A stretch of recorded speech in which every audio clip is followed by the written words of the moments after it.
And welcome to Identity Office Hours. I'm your host, Mike Schwartz, founder of Glue. Today is episode 192. Before we get started, quick reminder, please follow Identity Office Hours on LinkedIn and YouTube. Our topic today is intent-based authorization in AI agents. And our guest today is Andres Aguiar, Director of Product at Okta and part of the Open FGA team. Formerly a guest on IOH number 30, the best viewed YouTube video of IOH of all time. Welcome, Andres. Thank you, Mike. Very happy to be here, and very surprised that that video is the most popular in YouTube. So probably is based because of our colleague Damien was there, and he's very good and has a lot of followers, right? But anyway, so very happy to learn that too. Yeah. Well, I think it just shows that there's a lot of interest in graph-based authorization, and OpenFGA is like one of the leading products in this area. So I think it reflects on your hard work on OpenFGA. This and it's also like you said episode 30, right? So it also shows how long have you been working on the project, right? And how long have we been? 2 years now. 3 years now. Yeah, that's cool. So we're going to skip the intro. Andres has already introduced himself on episode 30, so you can go back and listen to his intro. All of the episodes have a geeky episode wiki page, which is glue.co/IOH- the episode number. So IOH 192 is this episode. IOH-30 would be the previous episode. And I forget what we even talked about. Something OpenFGA related. But the topic today, actually, I attended the MCP Dev Summit in April, as did you, and I listened to this great talk by Andres and Abhishek.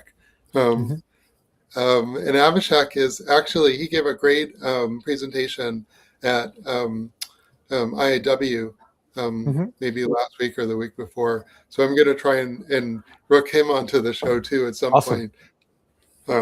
But today we're going to talk more about OpenFGA. Abhishek talked about something called waffles, which maybe we'll get to, which is like the identity for the subagent, and which might be many. So maybe we'll get into that. Anyway, Abhishek is a great engineer, so hope to get him on too. But the talk is, was very interesting. MCP Summit was actually a good summit. I thought it was pretty good. Yeah, there was a lot of people there, like were kind of the people leading MCP in general in particular from the protocols and authorization space. So it was a good crew and a lot of things to learn and good conversations. So it was pretty good. It's one of this conference that is still still early in the MCP space. So these conferences are the places where those conversations are happening, right? At some moment that doesn't happen anymore, and the people who actually build the initial version no longer attends to those conferences, right? Becomes more mainstream, but it's still that moment where there's a lot of value to attend. Go now. I have to admit, I was telling my family this is a really geeky conference, and I don't know if anyone's going to go. And I showed up, and there was there was probably at least 1,500 people there, and and really good content. I thought the content was stellar. So. It was great. Pretty good. I was totally wrong. So the topic today, this is a hot topic in agentic intent-based authorization. So what's the intent of the human when the human spawns this agent that starts making a plan and doing stuff? But I wanted to maybe take a step back because one of the key ideas in your talk was that the existing standards that we have, like OAuth, they don't do such a good job in enabling us to capture the challenges of this intent-based authorization. So I guess my first question is OAuth scopes. OAuth has scopes, and these values normally represent the extent of access and they're stored in an access token and passed through APIs. Why is this particular approach just not really getting the job done anymore? Good. And so if you think when there's an agent executing a task, right, it's going to be executing and maybe needs to talk to 3 or 4 MCPs or APIs. is going to invoke those APIs with certain credentials, right? It can be the user credentials and service credential, whatever, right? And those credentials entitle the agents to perform certain action in those resources, right? If I'm acting on Michael's behalf, I can have an access token with specific scope. I mean, only view emails, read emails, right? The agent can only do that, right? And that is fine. But the agent is going to have a lot of permissions in all of the services that you connected that it might not need for a specific task. Okay, so and that's what is about the intent-based authorization, right? How can we make sure that if we ask the agent to do X, it only does X, and it doesn't try to do something else that it has permissions to with the credentials they have, right? And in other services that are not related to the task at hand. And that is why consent is not enough, and everything we're doing with authorization is important. It needs to be there. I don't want to give a token to the agent that can do more like what I really want the agent to do, right? And however, I want to further restrict what the agent can do based on what I'm asking the agent to do. Yeah. Make sense? The hot word at IAW this past event was attenuation. Mm-hmm. Yeah. Yeah, so we have an access token that we obtain through some flow as a human, and we pass this access token off, and it's not attenuated. The agent, if the agent wields that access token, it can do potentially not only what we asked it to, but a couple of other things that we didn't think about.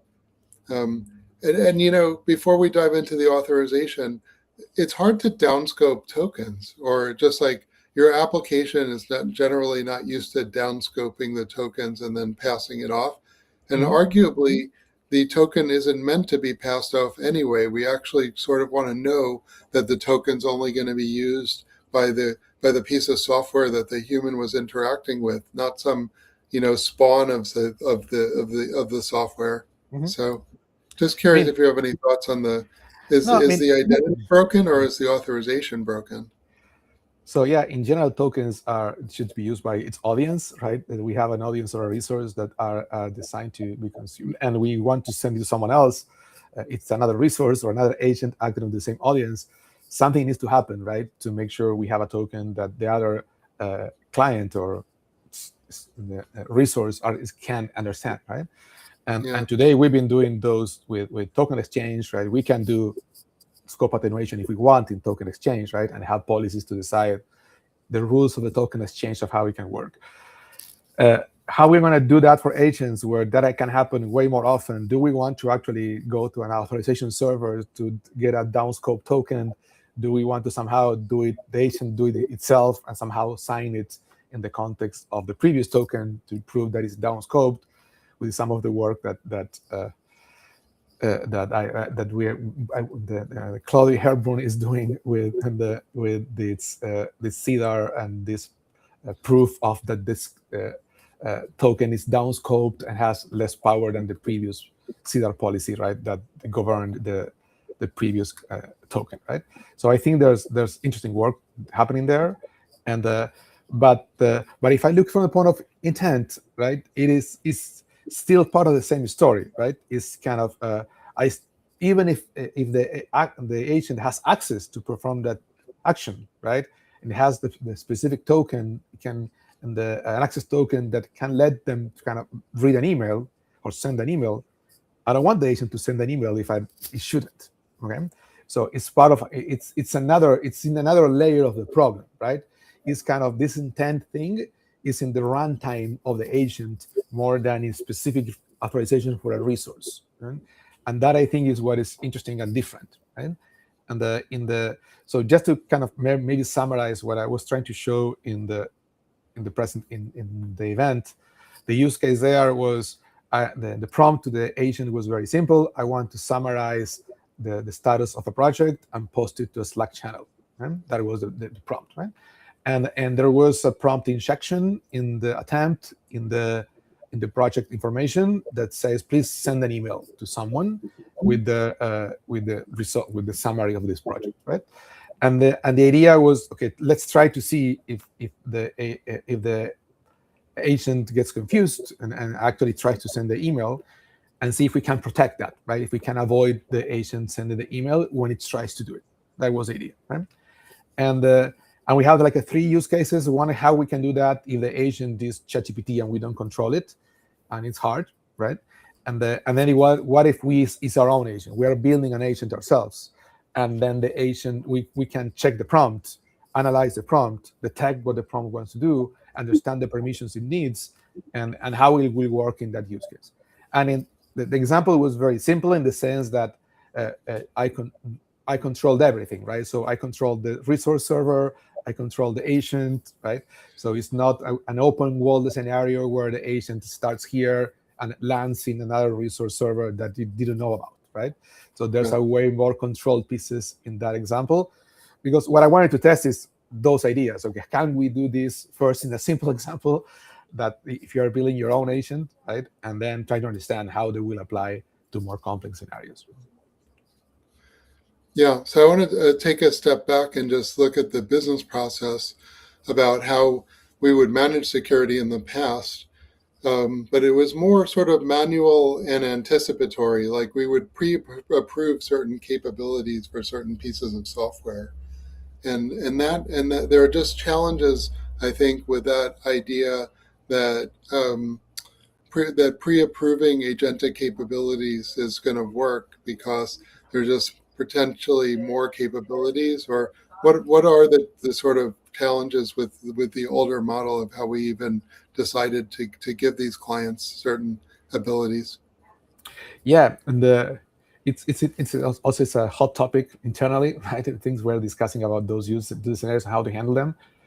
So, and there are 2 parts, right? At the end of the day, the agent is going to talk to a resource server, right? And the resource server is going to decide if the agent has permissions to do it or not, based on certain claims that a token is going to have. Okay, so it can be this user approved the mission. Okay, and now I want to perform an action on this user's data in a specific resource, and I can check that if what they want to do is consistent with the mission. Okay, so by the end of the day, and at some moment, I will decide, can this user perform this action on this resource somehow at the API level, right? Or can this agent with an agent, if it's not on behalf of a user, right? Can this agent perform it in the API level? How we get there, right, without asking consent to the user every time, or putting a human in the loop in every action that we don't know how to handle, right? That is the challenge, right? And I was kind of, an agent can find a resource, an MCP server can register automatically because that is DCR, right? So we can register automatically with the MCP server, right? And I can start talking to it, okay? But in most cases, I need to authenticate to the resource server, to the MCP server, right? So how do I authenticate to the MCP server without a login flow, without a human in the loop, right?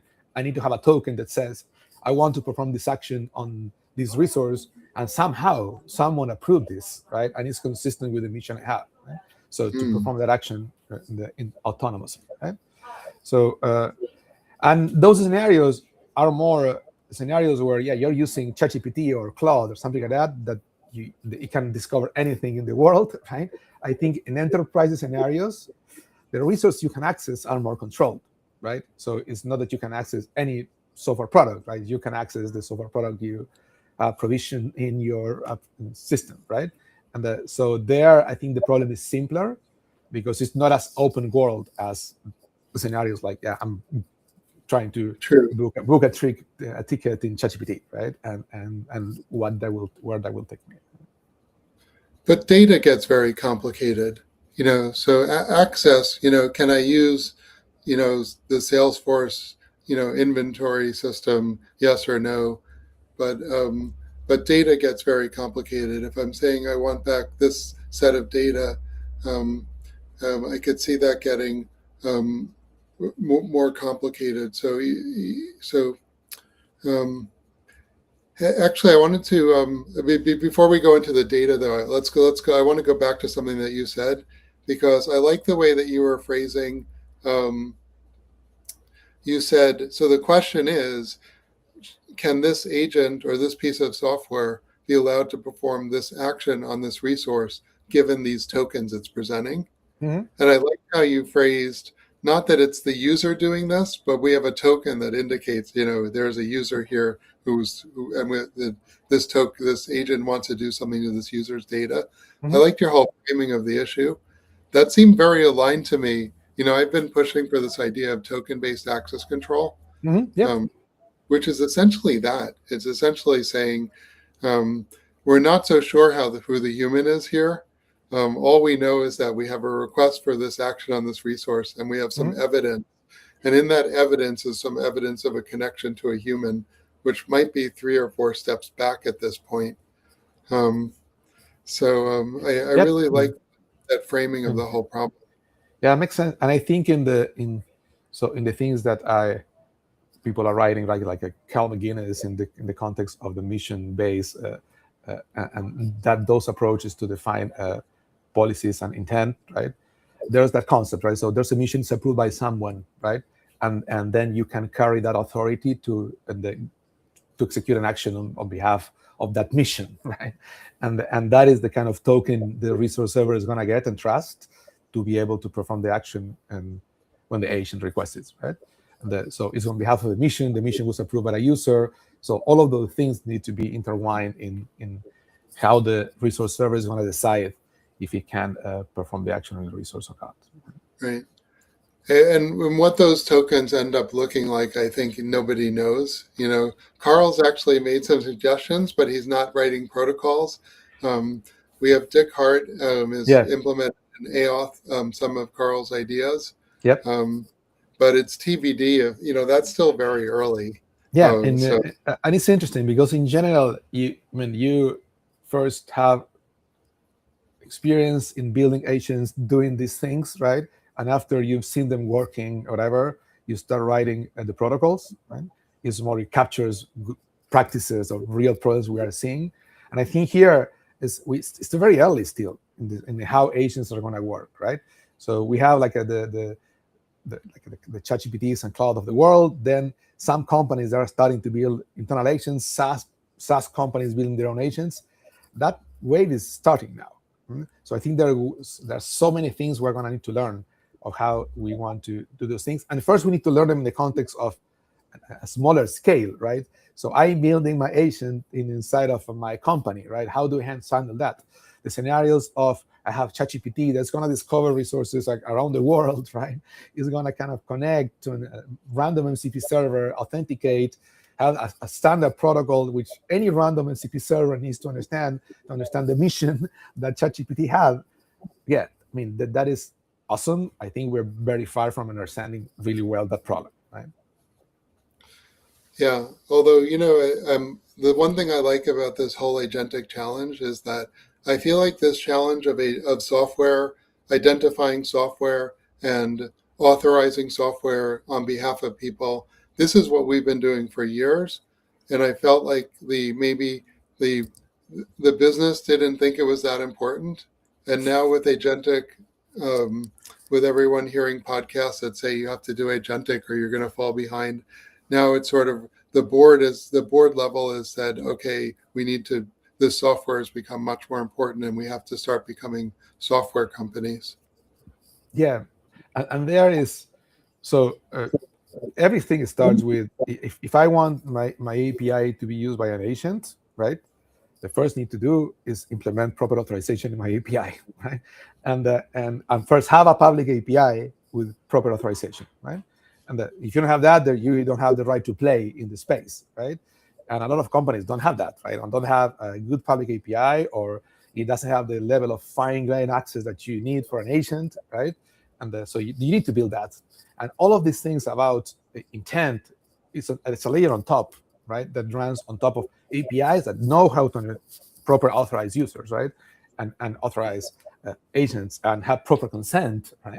And those things that a lot of APIs don't have, right? So, and that is hard, right? It's hard because there's a lot of work that needs to happen, and there are actually no shortcuts. So people who take shortcuts are gonna be punished at some moment, right?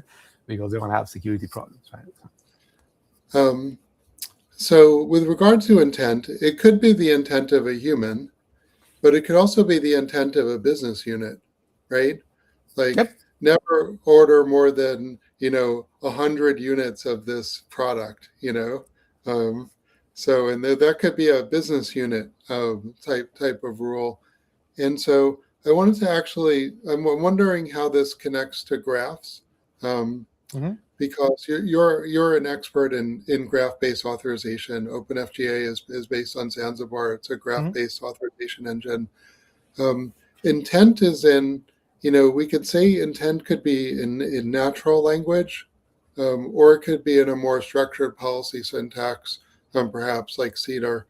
Um, but how do you see graphs playing in this area of helping us to um, to in the runtime execution environment actually honor the intent that we see either in natural language or the structured syntax? Yeah, so I think there's two things that I think is separate. One is the intent that you need to encode somehow, and the other one is the policy, right? And so in this case, what you say, the intent needs to be that I cannot spend an X amount of money, right? I see more that as policy that you're going to have somewhere in your software saying like this user or this agent can never perform and have certain constraints of how it can operate, right? And that you set and are not part of it's more like an IT admin policy on how agents can behave that is combined, that restricts what the agent can do to accomplish a goal, right?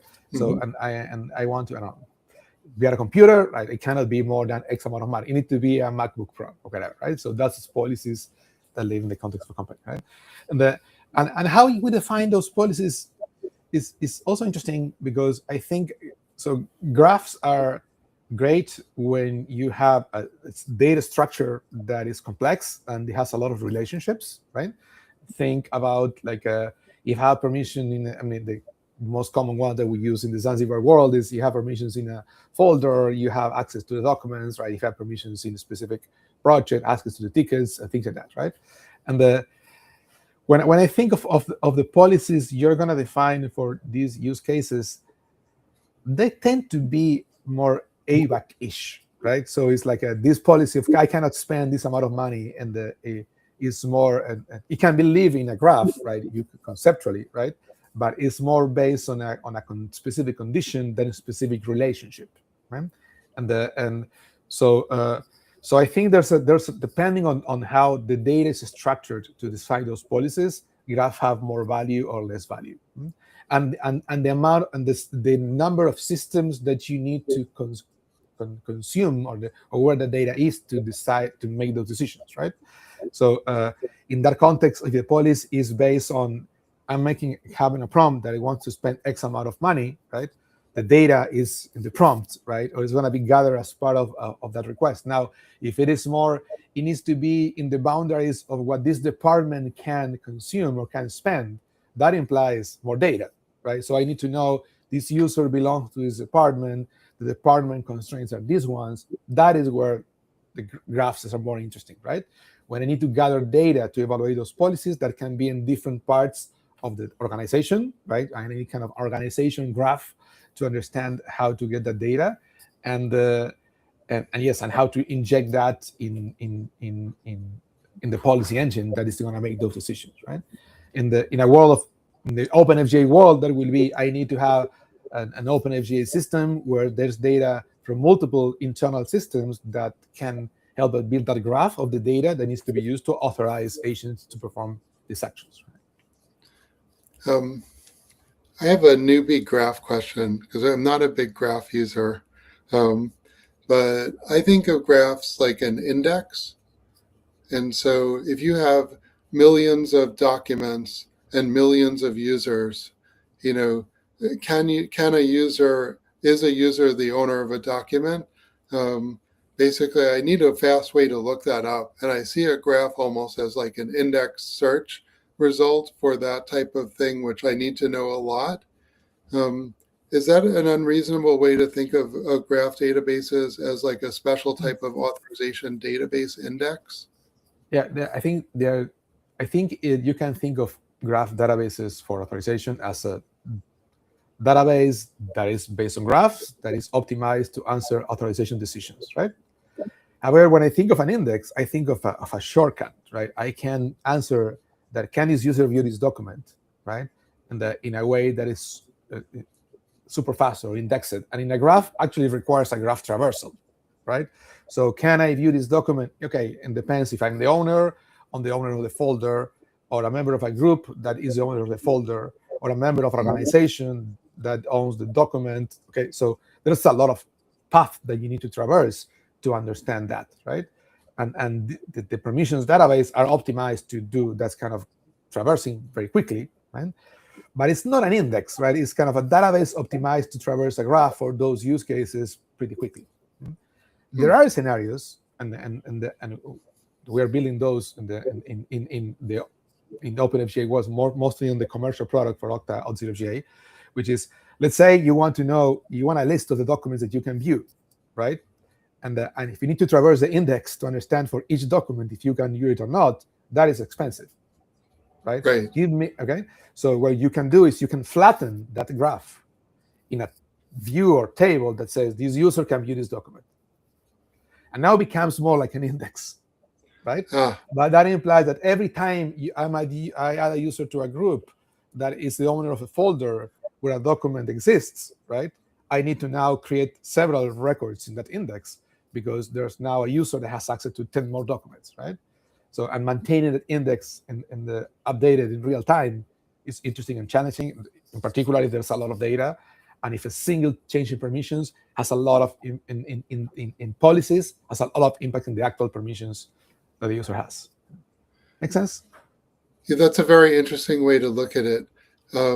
What's the reverse graph? That has a special name in authorization.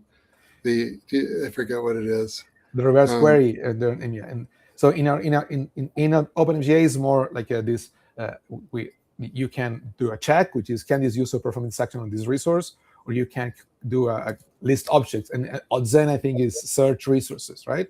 So give me all the list of documents this user can view, right? And that is in general hard, right, in authorization, because if you think about how you do that without a policy engine, you need to embed the policy logic in your SQL queries, right? Each SQL query needs to know which documents you can view. So it needs to join the groups you're a member of, the folder that this document is part of, to be able to calculate if you can view a document or not, right? And so you end up having, and even if you're externalizing authorization in policies, for the queries, you need to duplicate that in your SQL queries in a lot of cases, right?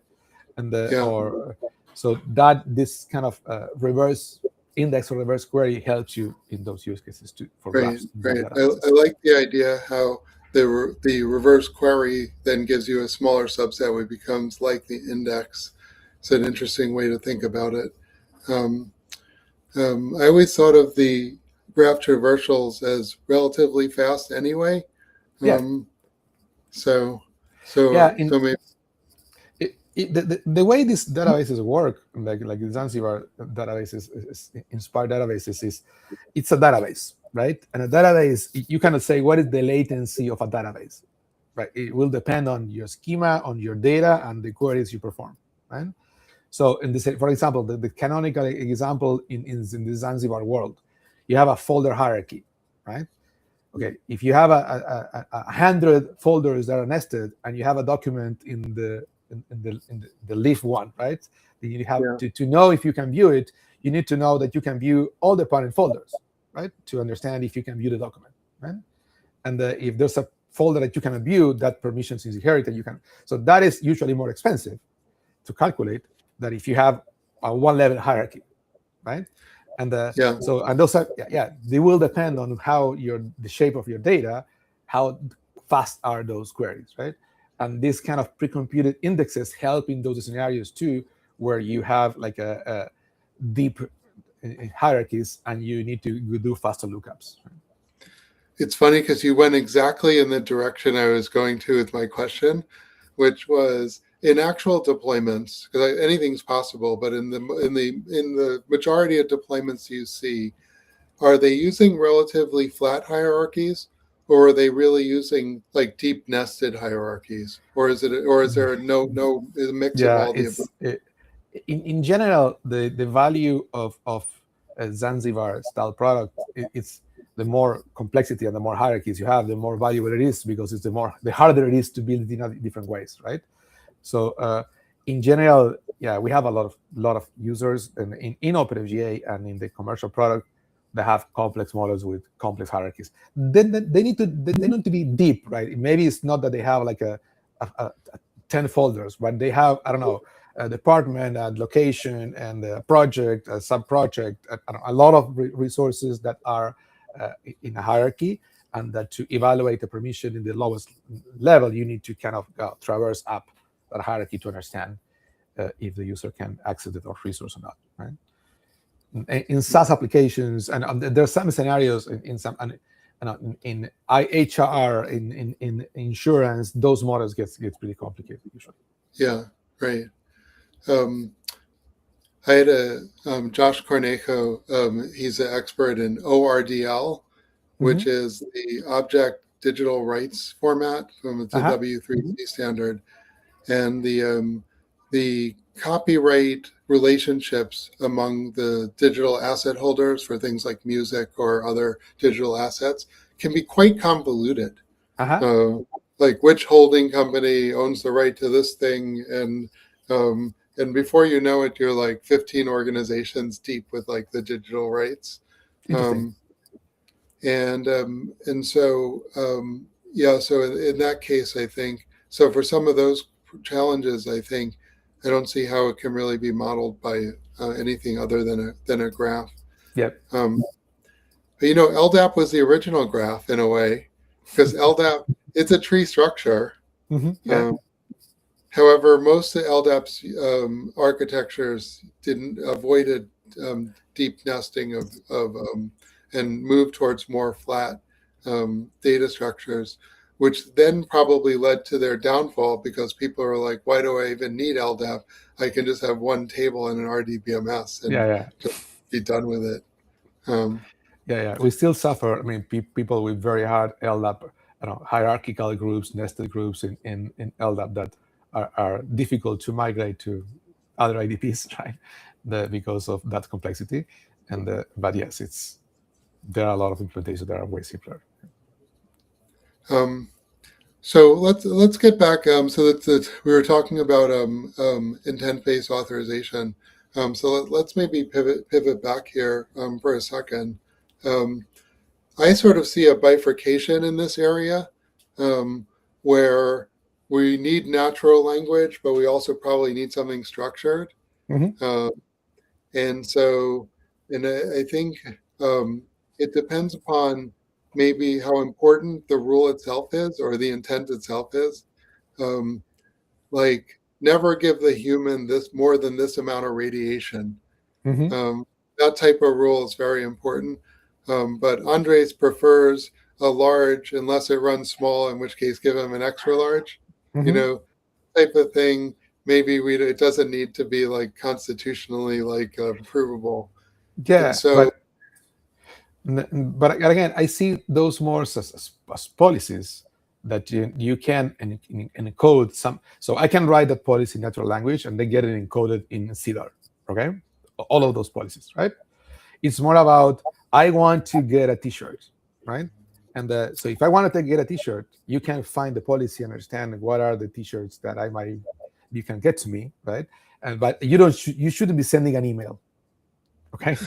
that is more the issue, right? With exactly. Intent, right? It's kind of, you have this agent can send emails, right? It has the credentials to send emails, right? But I'm asking you to get a T-shirt, so don't send an email, right? And I think that is the kind of the problem we want to solve with intent. How we, based on a prompt, identify the permissions that the agent needs to accomplish those goals, right? And there's another part in the story which is also interesting for me, still hard to figure it out, which is agents talk to MCP servers, right? That is, talk to APIs, but the idea is that they should be talking to MCP servers. MCP servers are designed for agents to be consumed, right? So these policies that we want to apply need to be applied on top of tool calls to MCP servers, However, the MCP is not designed for policy builders, right? It's designed for agents. And the MCP contract can change every day, right? Because nobody should have a dependency on the MCP contract. Because the agent can read a new MCP toolset and understand it and apply it immediately. It's going to do that every time that it needs to call a tool, right? It's not an API that has a version and you can depend on the version 1, right? So a tool that existed yesterday might not exist today. A parameter name that existed yesterday might not exist today. So we're going to write a policy saying you can only send a Slack message to this channel if the parameter name of the channel changes, right? Mm-hmm. So it's kind of, and I don't know, I don't have a solution for that problem more than asking an LLM, tell me what is the parameter name for the Slack channel, right? Each time that I'm trying to send the code to call a tool, right? So, and I think that's an interesting place. Maybe it implies that the MCP protocol expands to be able to, I don't think it's going to have versioning, but at least identify what are the resource identifiers in each call, right? Or things that help us write policies on top of that in a better way. And I think that is an important challenge today. In every MCP gateway that wants to write policies, they have this problem, right? They are writing policies on top of a contract that can change immediately or every day, right? And that's hard. Right. As we were talking about before, it's less like with the manual approval of capabilities of a certain software, and we're in a much more dynamic environment. And that MCP server could be in a different domain. It's not necessarily, or it might have been discovered by your tool, and it might not even be a MCP server you know about. And so I feel like part of the challenge we're having here is how do we cross domain boundaries? And can you talk about some of the challenges that brings, that basically adds to the mix? Yeah, so it's not an area I spend a lot of time researching, right? It's more about reading what other people are writing about that problem, right? Yeah. So I can't repeat what I read, but you probably already know it, right? But I think that is more the space that what Carl McGinnis is writing about, right? Is this open world agents that are discovering resources and how we can federate and integrate things that are cross-domain, right? And I think if it's cross-domain, by definition, it implies those agents talking in similar language, right? MCP is part of that language, but all the way to infer intent and communicate the mission and those things we discuss. How do I know that there's a mission that exists that was approved by a user that has this goal, right? That is still valid. How can we manage that and ensure that? And I see there's a lot of work that needs to happen and a lot of learning needs to happen before we get there, right? So it's still for me like a problem we need to learn more in the industry, right? And experiment and test things, right? It definitely makes things more complicated from an authorization standpoint. And I think right now it's kind of we are starting with simpler problems, right? So so I think we just I'm kind of more focused right now on trying to solve the simpler problems than the more complex ones, and I'll get there and at some moment. Yeah, the industry does seem sort of misaligned with sort of the state of agentic deployments right now. Our ability to write agents is way in front of our ability to actually secure them. Mm-hmm. In my opinion, that's resulted in a lot of abdication where companies are just saying, well, do it, and not really dealing with how we actually gonna govern it. Yeah, and I think like agents are getting better, so some of the problems might be handled by LLMs with models that are much smarter. And when I was trying to do this demo of in the conference, I had to rely to show the demo that at some moment the agent was going to be prompt injected, right? So the language is going to be confused and do what the prompt injection attempt tried. And if I tried with Haiku, with the Cloud Haiku model, sometimes it was prompt injected, sometimes it wasn't, right?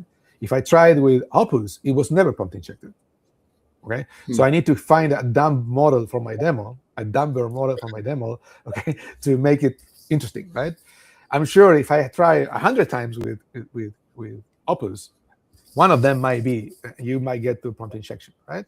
And it can be prompt injected. But these are problems that I don't know how they're going to evolve, right? And maybe some part of the problems are solved by models getting smarter. And then even if it's a problem that companies should care about, it's never an actual problem, right? They are never hit by that problem. They kind of deprioritize it, pay attention to other ones, and at some moment they hit with that, right? So I think the risk that people are taking with deploying agents, that risk profile is evolving over time, based on the capability of the models, right? And how likely are some of those attacks going to happen, right? And so it's risk. People are taking them, and they might get lucky, they might not, right?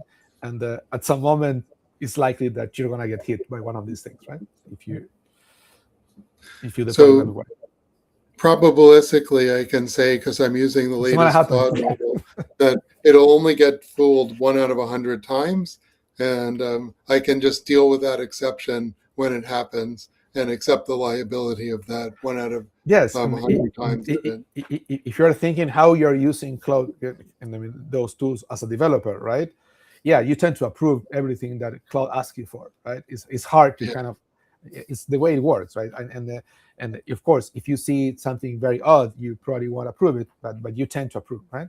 So, and those are kind of the things we need to better understand. The models are getting better, so they have now these models, these modes where they are smarter on where they prompt you for things, and they try to infer more, this is risky or not, right? And when asking for approval, so that is kind of in constant evolution. Right? On how the security of each part of the system, right, that we are building is going to be evolving. Right. Well, we're wondering if we go 45 minutes, but we're already a minute over time. So before we break, I just want to give you an opportunity to have last thoughts. Any upcoming events or open FGA news or anything else? No, I mean, on the open FGA side, we're always working. We just had a monthly community meeting before this one. And we are, so if someone is interested, you can just reach out to the community and learn what's going on there. Our main focus lately has been keep improving performance, because this is kind of an ongoing thing that we always want to get better, and then working on how it make it easier to integrate other products, other systems with OpenFGA. I've been doing a lot of presentations lately, and I have a quite couple of next month, so nothing to announce from that perspective. Thank you for the opportunity, and I think we're gonna keep seeing content and progress on the intent base and mission base and those kind of things in the community, because it's a important problem, right, that everyone is trying to learn how to do it and get with their own solutions. So hopefully we can keep learning about that topic together. Yeah, we're going to see a lot of creativity in this area. I agree. So next episode, although it's not announced yet, Fredrik Krogstad Jacobsen, we're going to talk about the first-party authentication, which is in OAuth, but maybe could also be useful in wallet ecosystems.